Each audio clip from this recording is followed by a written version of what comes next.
qu'elle. Au moment où tu es en boîte de nuit tard dans la nuit, ou pendant que tu es là en train de récompenser les efforts d'un de tes nombreux pointeurs, on sait tous comment. À quelque part, il y a des filles comme toi qui sont privées de leur sommeil pour bosser leurs leçons, pour espérer décrocher leur diplôme et être un jour indépendante. Tandis que tu joues les stars dans les matinées, les anniversaires, sur WhatsApp avec tes faux cils, faux ongles et mèches de cadavres sur la tête, il y a des filles comme toi qui ont compris que Gao vit à l'aise.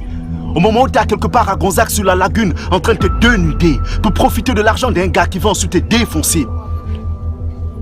À quelque part, il y a des filles comme toi qui ont choisi d'avoir l'argent à la sueur de leur front et non en écartant les jambes. Ou tu dors parce que tu as épuisé les jeunes de ta promotion en tas derrière l'argent. Tu dors où ça travaille et tu es debout quand ça dort. Avec toi, c'est toujours l'inverse.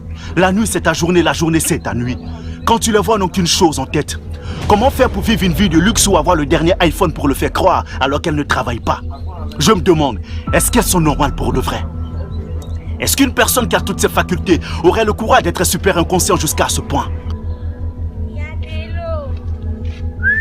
Ma chérie, tu es trop jolie pour vendre l'eau, hein? Il y a de l'eau. Les amis, ne soyez pas comme ces imbéciles-là qui font croire qu'il suffit d'être beau ou belle pour tout mériter sans le moindre effort.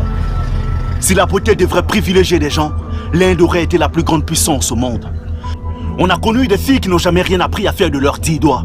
Parce qu'elles ont cru que la beauté devait suffire pour tout mériter sans le moindre effort. Elles ont passé toute leur vie à tout espérer de l'homme. Du coup, elles sont devenues pauvres d'esprit, fanées sans même vieillir à force d'essayer de tout obtenir par le sexe. Ça a l'air d'être un coup de gueule. Mais si on a toujours été dû en fait ces jeunes féminines, c'est parce qu'on les porte dans nos cœurs, au point de ressentir tout ce mal qu'elles se font, et parce qu'on sera aussi père qui sert d'une fille. On l'imagine un peu sur cette voie. Dieu nous en garde. Sérieux, ce qu'on voit, ça fait plus peur que la mort. Mais elles s'en foutent et ne réalisent pas qu'elles ont tort et qu'elles sont la base de ce qu'est devenu le monde aujourd'hui. Nous investir dans la conscientisation de la jeune féminine est une priorité. Que ce moment finisse par arriver, croyez-moi, on frappera dur et fort sans marcher nos mots.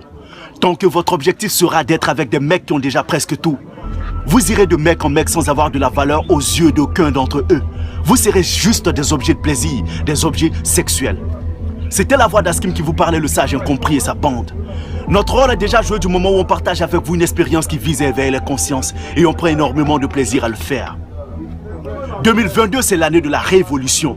Une véritable rébellion est enclenchée. Choqué pour se faire entendre et comprendre, tel est notre objectif. Une pensée à un frère, depuis l'Espagne, El Faro.